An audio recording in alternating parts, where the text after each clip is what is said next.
I am Claire Mitchell, Doctor of Laws and King's Counsel. And I am Zoe Venditozzi, Doctor of Laws, teacher and writer. On the 8th of March 2020, International Women's Day, we launched the feminist Witches of Scotland campaign. The Witchcraft Act, in force between 1563 and 1736, saw thousands of people, mostly women, accused and executed as witches in Scotland, in the country's biggest and most brutal miscarriage of justice. Our campaign had three aims: to get a formal state apology for those accused of witchcraft, to obtain a pardon for all those convicted, and to get a national memorial to remember those involved in the Witchcraft Act. On International Women's Day 2022, the first of our aims was realised when First Minister Nicola Sturgeon issued a formal state apology to those accused as witches. The first formal state apology ever. We are currently working with politicians to ensure there is legislation passed to pardon those accused as witches, to change their status from convicted witches to those who ought never to have been prosecuted. We continue our work to obtain a national monument so those who suffered will never be forgotten. Join us as we speak to the experts on the witchcraft trials, both here in Scotland and further abroad, as we explore the history of women in Scotland and continue the cultural conversation of what it means to be a woman. Hello and welcome to the Witches of Scotland podcast. Claire, you're just really not going to believe it. It's only episode 68 of 6. Are we just going to keep doing this, A, like making the podcast until we die, and B, making this joke about the podcast until we die? Well, I think like if we don't make the joke now, people will be like, where's the joke? Maybe it's gone past the joke. And I know for one that probably my brother think it has now. No, I'm sure it went past the joke for your brother 100 million years ago. About episode 12. Cheesy peeps. Well, we've got a lot to talk about in the news section. Yeah. Don't we? The first thing is, Claire, we went to visit something very exciting, didn't we? We absolutely did. We went to see, drumroll Debbie, we went to see the book Demonology. The famous book. Yeah, at the National Library. And dear listener, it didn't look like a Disney book of spells. No, it was really surprising. We should actually put up some images of the size of it. It's like the size of like a novel, like a really, really slim novel. It's really just like a kind of a collection of essays, I would say. Yeah. And the staff were so incredibly helpful at the National Library of Scotland. We are so lucky to have such a wonderful resource in this country. And I know sometimes I'm inclined to wang on a bit about libraries, but they are just the most amazing and fabulous resource that we all need to be using, and we all need to be praising, and we all just need to be saying what an amazing job they do. Because we were, regular listeners will be perhaps unsurprised to hear this, not tremendously organised. And they were so helpful. We were just like the day before, look, we're coming down. Could you please help us out with this? And they were just tremendously brilliant. They were really, really great. They were. Taken through the library, and then we went to, and this isn't because obviously we're amazingly famous celebrities. This is, I think, just the way that people get treated that have got a serious request about one of their books in their collection. And we got taken into a special room that had like metal shutters to protect the books that were in there, that were brought into there. And we were given 2 copies of Demonology to look at. So we're sitting looking at the 2 books, and they're balanced on these little bean bags each, so that the spine of them is all protected. And I'm like looking at my copy, and it's quite difficult. I'm trying to work it out in Scottish, and Zoe's sitting beside me going, oh, look, it says this, and reading them out. And I'm going, yeah. And I'm thinking, how is it so easy for her to just translate that? Like expert in Scots, mate. In her head. Zoe, what were you doing? I was reading the English version, obviously. You're making a rookie error there, baby. So one version is in Scots, naturally, and the other was translated into English, which was really interesting to see the differences there. So great to actually see in real life rather than reading or seeing images of it online, to actually see the book. It's obviously so incredibly old, but, looked very well for its age, I would say. It did, and one of them, in fact, had only been, appears, fished out from somebody's personal collection, because there was something written in one of the front pages that indicated that in the last century it was in someone's like private collection, or they'd bought it somewhere, so it's clearly just been sitting on a bookshelf for 200, 300 years. Amazing. People that look after books. Yeah.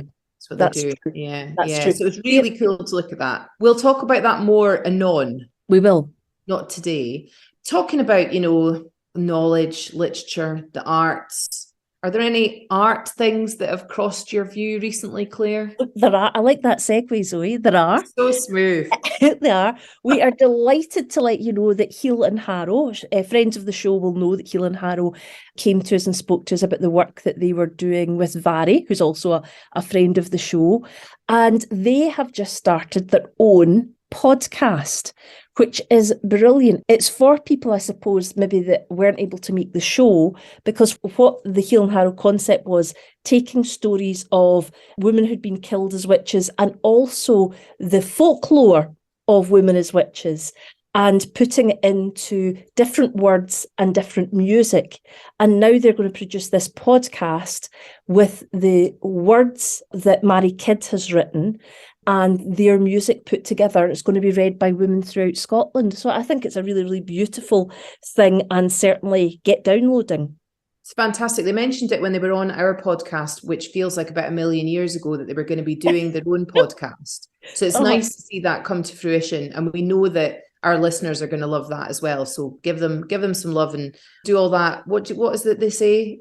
Subscribe, blah, blah, blah. Subscribe, text, phone, email. Text, phone, email.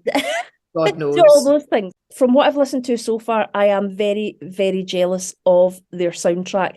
Not that our music isn't good, because Zoe's son did our music. However, they have beautiful tunes with professional musicians. Maybe we should get Luca to make a new tune, because to be fair, he was like about 15 or 16 at the time.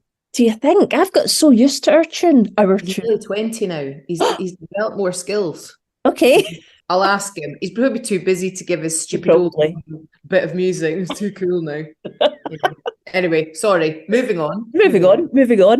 We've got something quite exciting coming up, don't we, Claire? Yes, we are going to be appearing, speaking to people about books in relation to all things witches and witchcraft at I Write. Yeah, so you'll remember probably last year we spoke to lovely Jenny Fagan about her book Hex, and we recorded that as a live podcast. We're going to be doing the same because the delight that is Bob McDevitt, who programmes I Write, loved the event so much. And it was such a great event. He's asked us to come back and do it again. So this year, instead of having one writer, we've actually got two writers. We've got the wonderful Jill Dawson talking about her book, Bewitching. And the other writer is Anya Bergman, who you'll remember probably from being on the podcast already, talking about her book, The Witches of Vardo. So I think it'll be really interesting to see the two books kind of compare and contrast, because one, the Jill Dawson book is set in England, and the other book obviously is set in Vardo. And there's a really interesting sort of comparison between the two.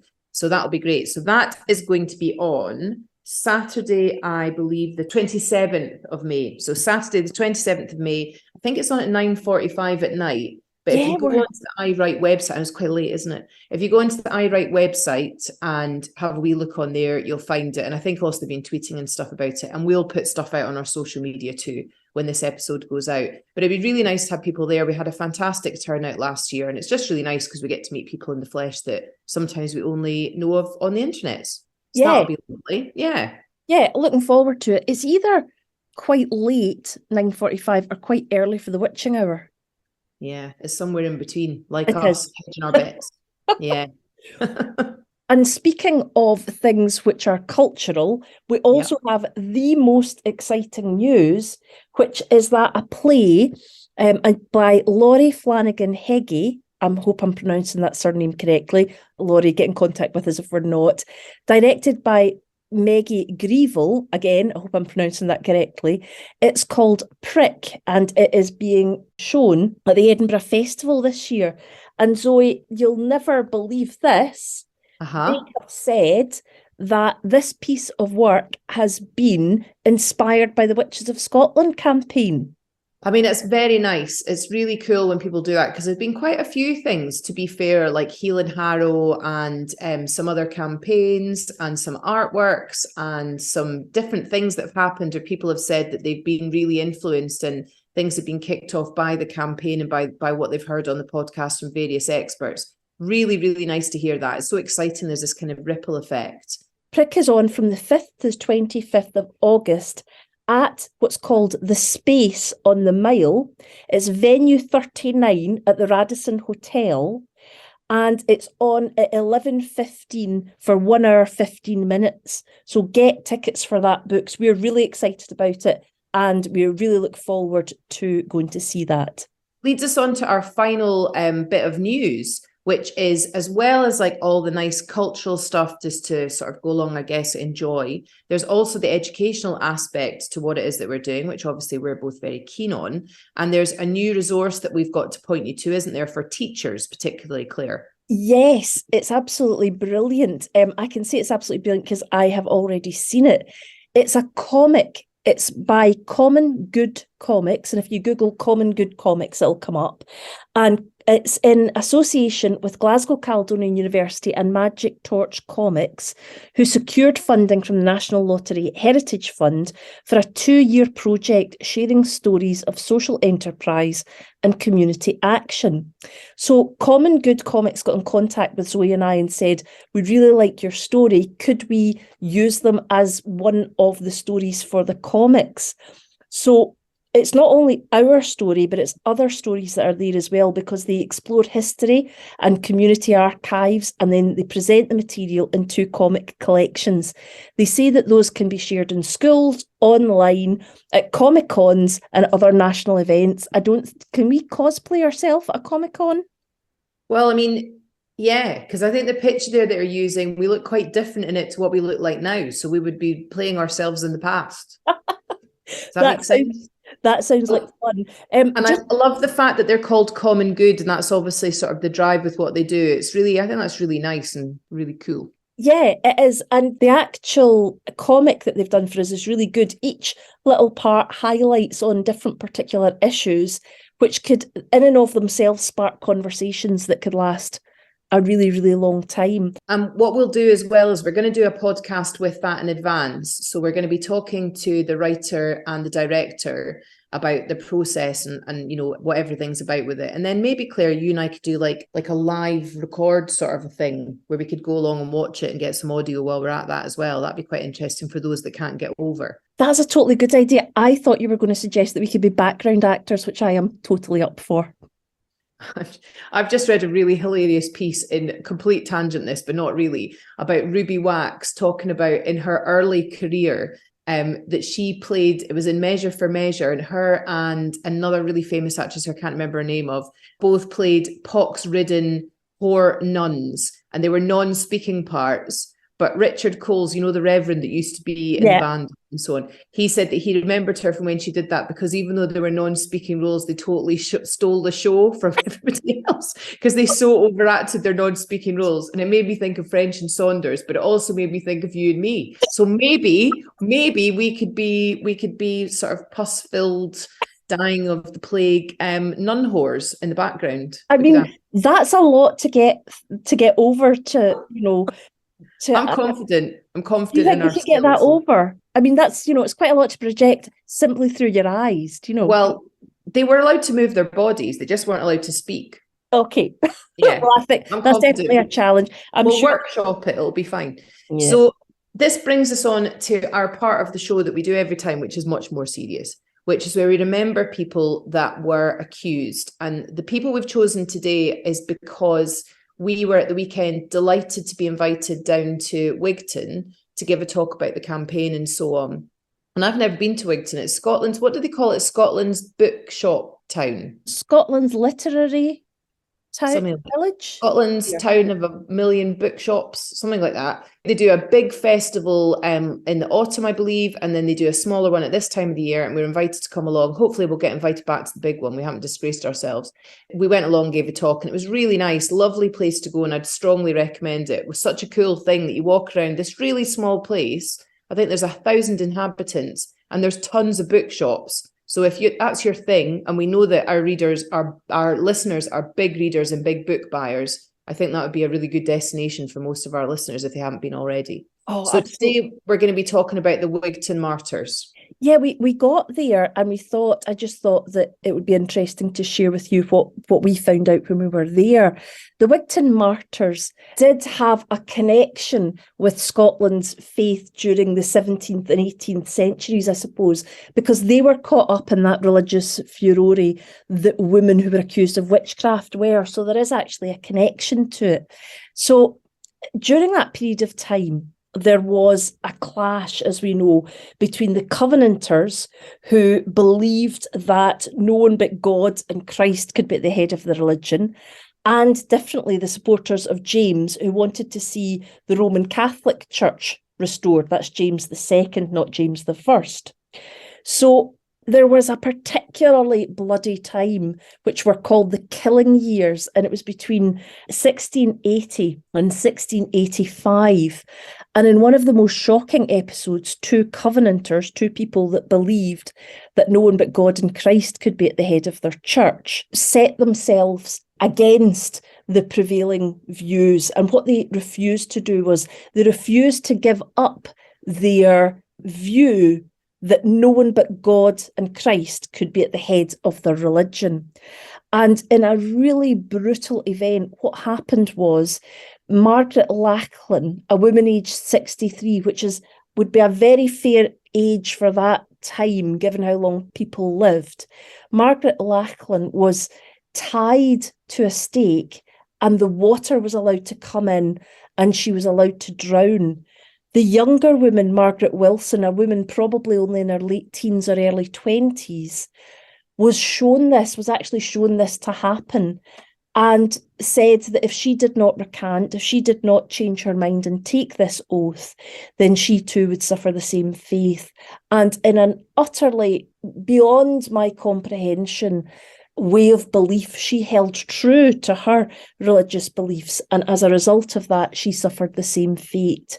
I'm very glad to see that Wigton remembers these women and remembers what happened to them. And there's a stone and there's also a memorial there as well. And I think it's really, really great, as we've touched on about memorialisation as well, that we bring the stories of the women who were killed as witches back to memorialisation. And I'm so glad that because there was a stone, because there's a memorial, that caused us to listen, to engage, and to find out about these women. And we remember what happened in the name of religion to these two women, Margaret Lachlan and Margaret Wilson, women who were forced to die in circumstances where they certainly shouldn't have. Yeah, and it's interesting there to mention again, obviously, about the importance of memorialisation.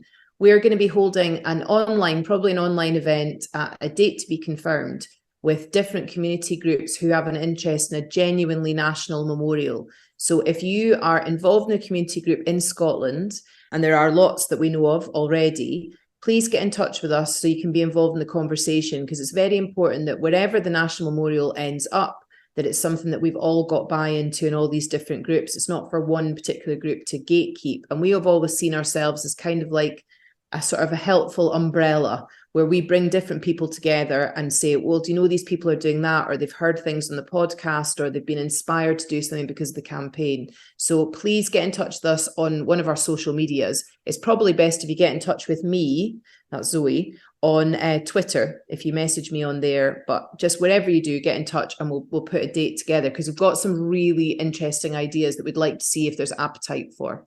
So without any further ado, I'm going to lead you on to today's guest, who is somebody who's been on before and who we love to speak to. It's Leo Igwe, who is joining us today to talk to us about his efforts across various countries in Africa. He's just about to embark on an American speaking tour, and we'll put up information about that as well. If you don't already follow either Leo Igwe or the Advocacy for Alleged Witches on Twitter or on Facebook, definitely worth looking at, because it underlines the importance of why the campaign still ridiculously and appallingly and upsettingly has relevance today. Now, in keeping with the modern times, I am going to give you a little trigger warning, because some of the stuff that you hear about isn't away in the history, which is still upsetting. It's things that are happening now. So just have a wee thought about that before you listen on.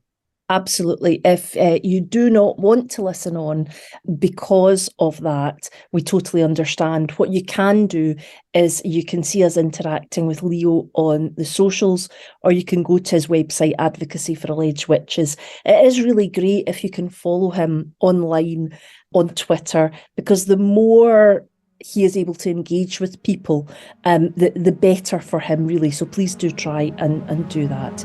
Without further ado, Leo Igwe. Hi there. We are absolutely delighted to have joining us again on the Witches of Scotland podcast, Leo Igwe, who you will remember spoke to us way back in the beginning, I think in the first year of the campaign. And we feel that this is something that we often reference when we give talks, is that this is not an incident that has been relegated to the past, that unfortunately and horrifyingly, there are current, ongoing, very serious stories that are happening in various places in the world. And Leo is one of the people that's working very hard to make that stop in real time in the present day. So without any further ado, Leo Igwe, welcome back to Witches of Scotland. Thank you so much for having me once again. We're so happy to have you back on again. Well, I think what we'd like to hear, first of all, if it's okay with you, is an update on what work you've been doing and how things are going. Oh, well, I must just say that right now we are overwhelmed in terms of the cases we are receiving. Because one thing about publicity is that it's not just only that the message is going out that we are trying to provide assistance, and people are also reaching out to us with reports. And I will just tell you that another report came in just today. I just sent out a press release today, which is a case in Kano, a remote village, is also linked to a local medicine, people, rural community, no good health infrastructure. People go to some of these locals, they call them traditional healers. And of course, not knowing what to do, they have to impute witchcraft as a way to make sense of the service they claim to be rendering, and of course collect money from people who already need help. So the information got in today, and we are making efforts to see how we can respond to such a situation. But in this case, of course, the woman is alive. That's the lucky thing. So we're trying to extend help in terms of supporting her with relocation, and maybe trying to help her find business away from the community where she has been accused. But since the last time, we had an interview, we've had a lot of very terrible cases. I just want to mention a few. We have a case of a woman in southeastern Nigeria. She was accused, and they beat her up in the night because the family could not take her in. The father's family could not take her in. They beat her up in the bush, beat her to death, and got her buried in the bush. And up till now, there have not been any efforts to exhume and get the family, to at least get some kind of closure to the matter. We approached the police, and the police have not been cooperative. We have a case in Malawi. A woman was accused of also being responsible for the death of a family member. And what is annoying in this case is that this person was living in South Africa and died there. But when people die, even if they die in the UK, even if they die in the US, the family will have to go to a traditional priest or traditional healer, to find out what's responsible for the death. And of course, they said, oh yeah, somebody is in the family responsible for that. So in this case now, when they brought the corpse home and they wanted to bury this person, the woman was standing beside the grave as a family member, and somebody pushed her into the grave. Yes. And luckily, she lost 2 of her teeth, and they were able to rescue her, and today she's alive. But another very sad story was in October, and there was a case where in the rural communities, somebody was riding on a motorbike in the night without any headlight. So at some kind of a corner, the person crashed and died. And the family said, oh, this is not ordinary thing. Just in October last year. So they went to a local healer or priest. They go by so many names, spiritualist, powerful witch doctor, whatever they call them. And this person said it was some old people in the village and who are trying to initiate people into witchcraft and kill a lot of people. So what they did in this case, it involved a child of about 8 years. This child was, of course, beaten, tortured, and he started confessing the people who were responsible and mentioned this woman and 3 others. So they went and abducted this woman who just came home to farm and nothing more. That was the only thing. She came home to do some farming. So they tortured her. She denied. She kept denying, because what happens is that as you keep denying, they keep torturing you to the point you admit. So this woman denied and keep denying they tortured her. And I must tell you, I just have to tell you, I'm sorry. I have to tell you how she died, because it was not really something good to hear. But it is also good to let the world understand what is going on, because that's exactly what I'm doing. So I was told, the children told me, one of them was there when the mother was killed. First of all, they cut the palm because she was trying to hold and all that. They cut the palm, they cut the tummy and all that. And before she now bled to death. And they went and buried the woman in the bush. And luckily, we were able to work with the local human rights group. We have a partner organization there who work with the police, and they were able to make some arrests. And they now went and showed where the woman was buried. So the woman's corpse has been exhumed, and the case is ongoing in court now.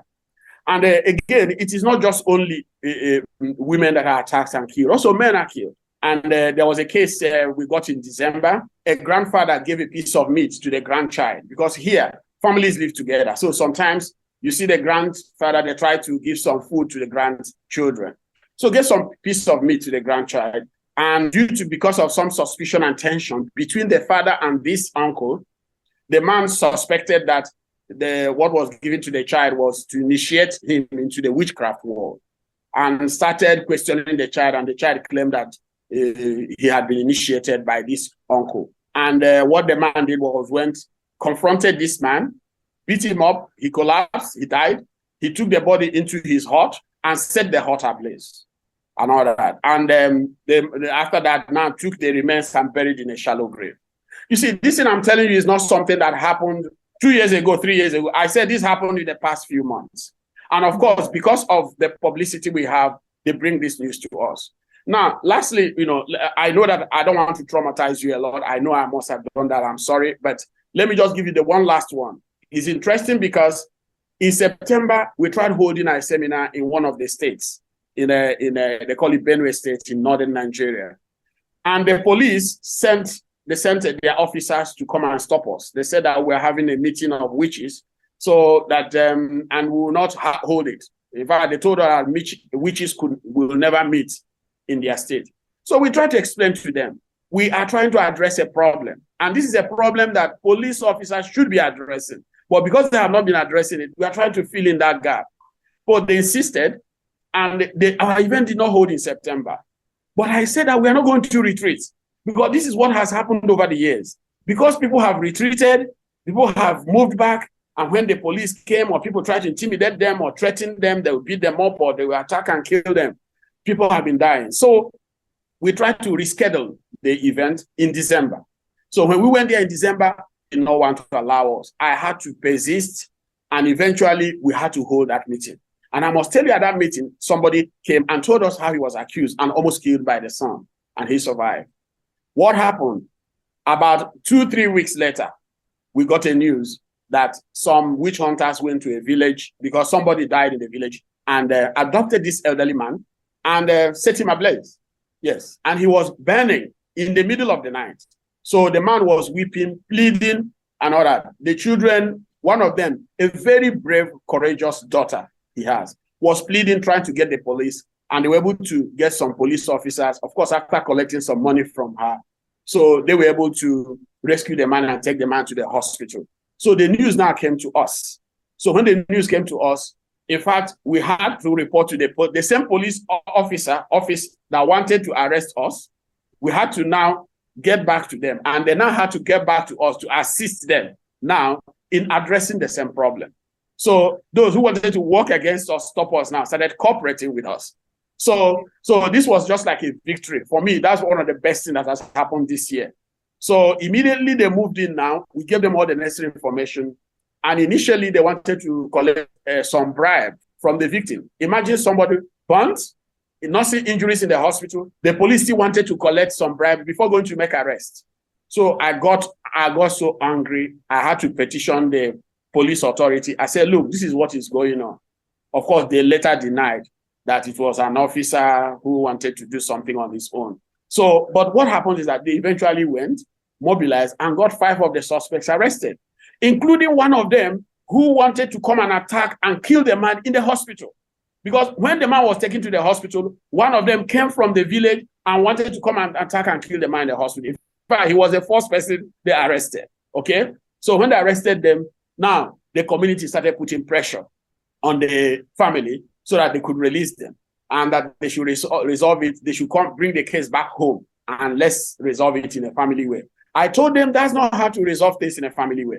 You want to resolve something in a family way, you set somebody ablaze and the person had wounds all over the body, the stomach, everywhere. Is that how to resolve things? So I told them it was too late to have a family resolution. The law will take place. And of course, we couldn't have done that. The daughter stood her ground that they were not going to go into any kind of settlement, that they were really going to go to the court. So we were so happy and all that. So eventually, I put pressure on the police and all that. We put pressure on the police and the case was, charged to court.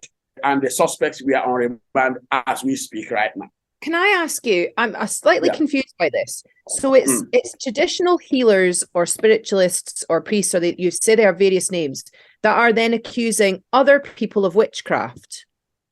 Yeah, what happens is that when you suspect witchcraft, in other words, something happens to you, somebody dies, you think that, oh, this must not be natural, because there's always, within the local narratives, there's always this idea that, no, this death is not ordinary. There must be something behind it. It's out of the normal. When you make that suspicion, you go to these so-called traditional healers who are traditional spiritualists, who would now do some kind of divination. Of course, based on the information you have given them. Because these guys, they don't know anything, I must let you know. They just have a way of getting you to give them some information. And from the information you have given them, they will now tell you, there's somebody in the family who is really behind this problem, and you people have to take some measures against it. Yeah, using the information you have given, in a way that it will be as if they have rendered a service and they have really told you the solution to the problem. So Leo, these people will not get back. Yeah. I don't understand how that's any different to being a witch. I don't really see the difference, because they're both using magic. Again, I'm making quotation marks around using and magic when I'm speaking to Leo. Yeah. They're both doing a very similar thing. I don't understand. Are they saying that the traditional healer is working with God and that the witch is working with the devil, or does it not have that same construct? No, here, actually, the word witch is not mentioned during this period. I want to let you know. Right. Which is something like a descriptive label we are using to describe what's going on. What happens is that, somebody has died. No. This is not an ordinary one. Nobody will mention the word witch. Right. Let's go and find out who is responsible. And off they go to the so-called experts who looks into the supernatural world, who claim to have the power to interact with spirit. And now when they go there, he will now try to look at some stones, look at a few things and mention something that could give you a kind of an idea as to, okay, is that man, is that woman who is responsible? Now, with some kind of vagueness and guesses and code reading and all sorts of techniques, they try to get the people who have come to have some kind of, come to some kind of conclusion as who must be responsible. But one thing I used to tell my friends in Europe is that throughout this period, nobody will mention the word witch, because they know what they're doing, they know the language they're speaking, but we are using witch to frame all this kind of conversation going on in terms of trying to make sense of how supernatural can be used. The belief in supernatural can be used to make sense of misfortune. And is this way of people's beliefs, does this predate when colonizers came to Africa? Is this something that has been around for centuries and centuries and centuries, or is it something that's more recent?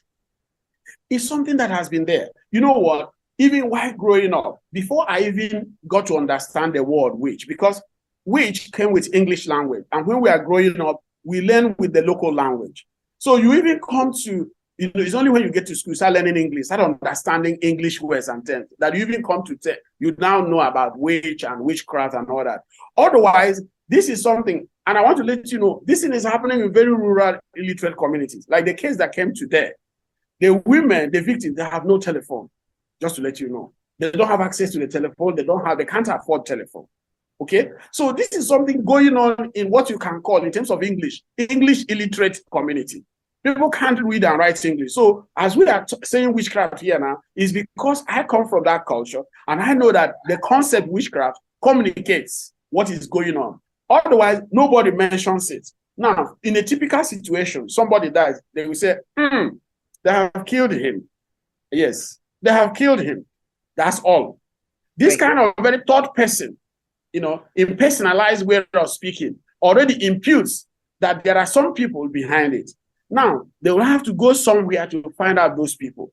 Now, everything about this discussion and interaction, witchcraft and witch is used to frame it. So that is the much one could explain. And that's why it keeps going on, whether people actually believe in traditional religion or they believe in Christianity or they believe in Islam, because people keep getting confronted with situations they think that defies common sense and common everyday, explanation and reasoning. And we see that absolutely everywhere worldwide, Leo, that when people come up against things they can't explain, they look for some other explanation. And when they come up against things where they don't want to accept the truth, or they don't want to accept the explanation, and they want to blame someone, they look for a vulnerable person to blame. Exactly. That's exactly what is going on. And what happens is that they may not even mention the word witch or witchcraft in the course of this. They are all looking for explanation. They're looking for solution. They're looking for somebody to blame. They're looking for something to make sense of a situation. And there is this so-called expert or traditionalist or priest. I always don't like promoting these people. So because sometimes I call them charlatans because of the problem that are causing in the community. But they claim to have this skill to provide you with explanation and give you the idea as to who is responsible and which is actually the root of the problem. Yeah. Leo, are things once again getting worse? The reason why I ask you is you mentioned Malawi, and I know that the Malawi Legal Review gave a paper. So the professional body which reviews the law gave a paper to the government to consider to bring back in the witchcraft legislation there, because they said their rationale was people believe in it and it's much better to have the law involved than not involved. And you can kind of see that, but you can also see it's bad to put it back on the books again, because then it makes it official again. So I'm wondering, first of all, what's your view on that? And secondly, are things getting worse again? Well, I have always keep addressing this issue of getting worse. And I let people understand that it's something that I don't know how to put it, because right now we have some cases from Zimbabwe as we speak. We are still handling that. In this case, it was some children, they killed their father because one of them died as a result of what they call is witchcraft. They thought it was the father that was responsible, so they killed the father. We have a case in Zambia.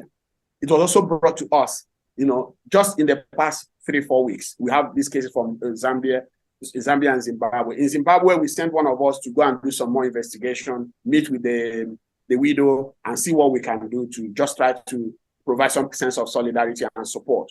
In Zambia, what we have is a case of a moving coffin. I know this might not be part of the English witchcraft narratives, but here, during funeral, when they suspect that somebody was killed, they may not go to the witch hunters or diviners. They bring this special, they call them pallbearers, people who carry the coffin, on their heads. So now when they carry the coffin, they make some incantation, and they will now tell the dead person amongst the crowd that the dead person should identify the person who killed him or her, as the case may be. Okay? Now they will be moving. They said, oh no, it's now the corpse that will be controlling the movement, and they will eventually go and hit somebody with the coffin. And the person hit by that coffin they will now mob that person, beat the person up. And what the information reaching us is that in January, 2 people were killed, as a result of that, 3 people injured. And since last year, they said that over 9 people have been killed and many more injured as a result of that.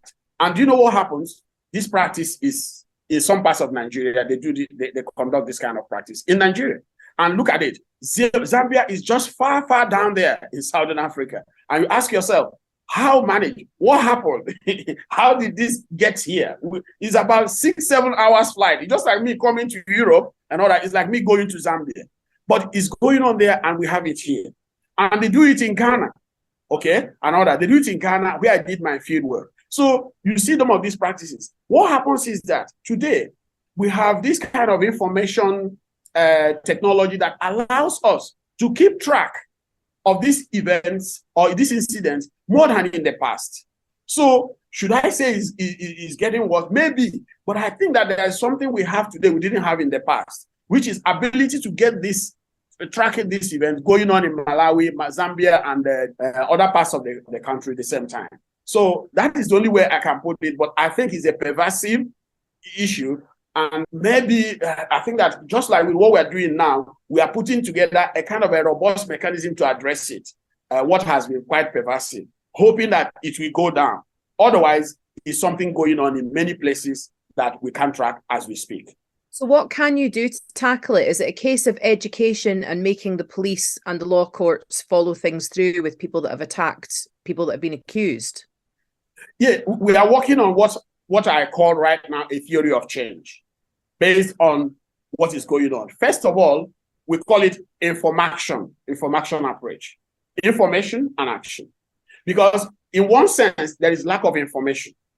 There's misinformation, there's disinformation. When somebody dies, you say that it's an old woman in the village or in the community, fairly frail, that is responsible. That's misinformation. That's ignorance of the situation. Also, ignoring what is actually the real explanation of the cause.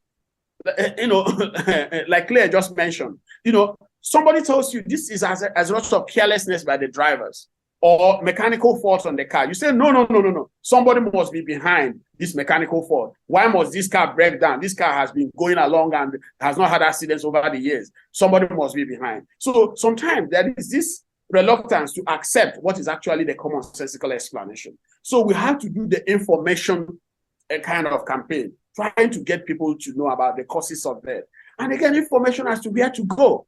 Yes, when somebody dies, where do you go? You go to a local person, traditional medicine person, an illiterate that didn't go to any school. What do you expect? He will say spirits are responsible, demons are responsible, devils are responsible, witches are responsible. Because these are things that you can really deliver to people and get them to part with their money in the name of rendering them services. Again, also, we also have to inform the police. I told you the incident we have the police, because many police officers are also believers and they are reluctant also to act. So we have to educate them. Even the human rights campaigners, some of them are telling me, change your name. Your name is not advocacy for alleged witches. A lot of people will not identify with you. I said, I will have to educate them to identify with me, because that is where the thing starts. I told them, we are not changing this name until it has done its work, which is educate people and let people understand that when you hear witches, you shouldn't be afraid. You shouldn't start looking for something to hit or attack the person. You should actually, treat the person just like every other human being and all that. So we are trying to do the education part. Again, we have the action part. Because if you watch too often when people are attacked, people will surround them. Like in Ghana, in 2021, a woman, Aqua Dante, was publicly clubbed to death and killed by the grandchild and a traditional female priestess. Okay? In Kenya, openly we had a case in Kenya whereby a grandchild went and used machete to cut the grandmother openly in the field to death. And people were watching. Nobody rushed to hold this crazy man and really get him into an asylum, let him be properly examined or put in jail. It happens. So there is that in action. We want a way people have to know that when people are being attacked in the name of witchcraft, they should see it as their responsibility. The police should go in. Police usually come in after the act and start reacting and start making address. Why can't you come in before? Because this has been going on. So we also want to make sure that, first of all, on one hand, information is out there. We have been telling the World Health Organization, you were informing us about the causes of COVID and how to manage it. Africans need a special information program when it comes to diseases and death. and all that, and that they should not link it to witchcraft beliefs or witches or witchcraft accusation. But of course, they're not listening to me. They still have this belief that it is Africa and all that. And I don't know how they arrived at that. And that's also part and parcel of what we're trying to address. So we are hoping that with a lot of information, addressing the misinformation, addressing the disinformation out there, also informing the police what their duties are and what they're supposed to do, and also getting them also to act on time. Because look, this thing is time is of essence when it comes to accusations of witchcraft. Sometimes we get reports as late as 9 o'clock in the night, 12 midnight. We are calling the police just to make sure that they move in as early as possible before somebody is dead. So we want to get them in terms of action. We also want to take them in terms of information. We believe that with these two approaches, we will be able to close in and begin the process of really beating back and dispelling this vicious phenomenon that is really destroying and darkening the region. What can we do in Scotland to support you? I want to tell you honestly, I am so excited with what is going on in Scotland, much more than you guys. You know why? Because yes, you may not know, and I'm saying it and I mean it. Okay, look. You don't know for how long I've been looking for people who connect with what I'm doing, people who understand what I'm doing, people who can feel it. Too often when I interact with Europeans and Westerners, they say, for Africans, witchcraft is not superstition. That is something else for us. And the thing breaks my heart. Because I want to tell them about the people who are being killed every day, thrown into the grave. They are butchered like animals. It's not science to them. It's horror. It's horrific. You get it? So that is why they campaign for pardon, for erecting a monument or exoneration of witches in Europe and of course in the United States. It was like, at last, this is something that connects with the reality I'm facing here. Not something that, if you read the anthropological text, it's like an entertainment. For us in the West, witchcraft is a superstition. For Africans, is this. The person will start writing. The next thing, they give him a professor in one African studies department and all that. It's a shame, I must tell you. So that is why what we are doing in Scotland, I said, keep doing it. If there's anything I can do from here, I can push. I can, put it there. What you're doing, just keep doing it. Because it draws attention to the real fact we are facing here. It is not funny. People's lives, people are dying. People are being killed. People are macheted to death. Some women go to prison on their own to run away from being attacked and killed. In the north of Ghana, people abandon their homes and go to makeshift shelters. And you know what they call the place? Witch camps. These places are not witch camps. But they give it an English name that misrepresents the situation and makes those of you in the West to look at this and say, what is wrong with these Africans? Okay? And all that. So nobody has challenged it. And if you want to challenge it, they make you understand this thing has been going on. We have been having this witch camp all the way. What do you think you know? I know a lot. Yes, I know a lot about what is going on in Rifa. In those things they call witch camps, people die there. A woman I met there on a visit, by the time I came back, they said that she was bitten by an insect and she died. That was all. Because the place is not habitable, but they have to be there. Otherwise, they're dead. So what am I trying to say? What you are doing there is encouraging me, is encouraging us. And for instance, the Church of Scotland, they issued an apology, regretted their role.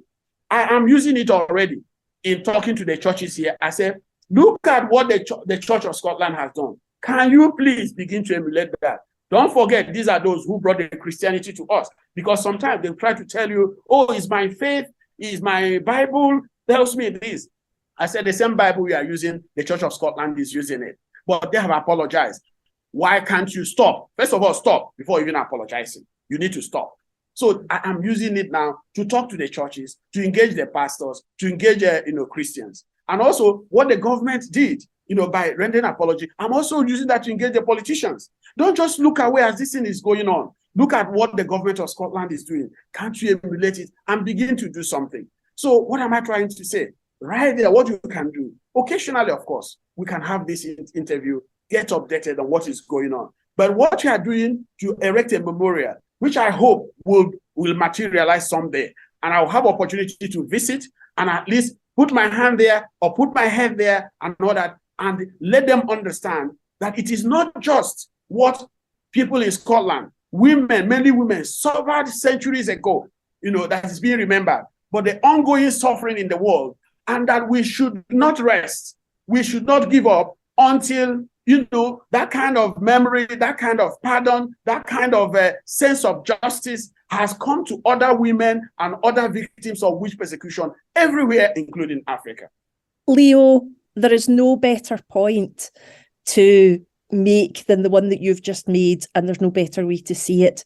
We want to thank you so very much for all the work that you do and all the people that you try and help that are accused in this terrible way, and we will stay in contact, and if anything that we can do to help, please do let us know, and we'll do everything in our power to do that. But until next time, thanks very much, Leo.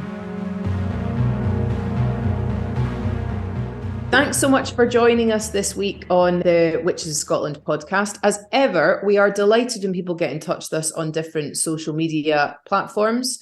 Or they send like a carrier pigeon, or there's bat lights or whatever your way is. A carrier pigeon would totally get faster than me on Instagram. I'm so sorry. Honestly, and in fact, we do need to say sort of a general, we're kind of sorry how slow we've been recently.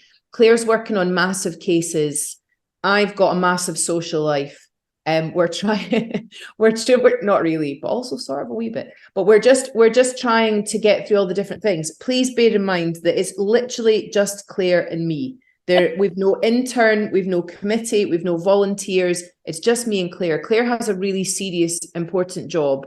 You have a really serious, important job. It's not like your job. I mean, my job is sort of locally serious and sort of important to me, but it's not like your job is.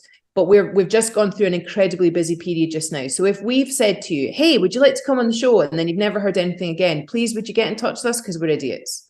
And although we use our file of faxes, we're not very good at using our file of faxes. So if we've been in touch and then there's been radio silence, would you please get in touch and remind us that we said? Because if we said it, we meant it. In fairness, I do still have a list which we are trying to work through. But yeah, bear with us. And also, our having a podcast every 2 weeks. We're trying. We are. As my dad always used to say to me, yes, Zoe, very trying. So anyway. On that note. Lovely to have you all here again. And we'll see you hopefully in 2 weeks. Who knows? We might be good to our word. We're trying. Cheerio. Bye.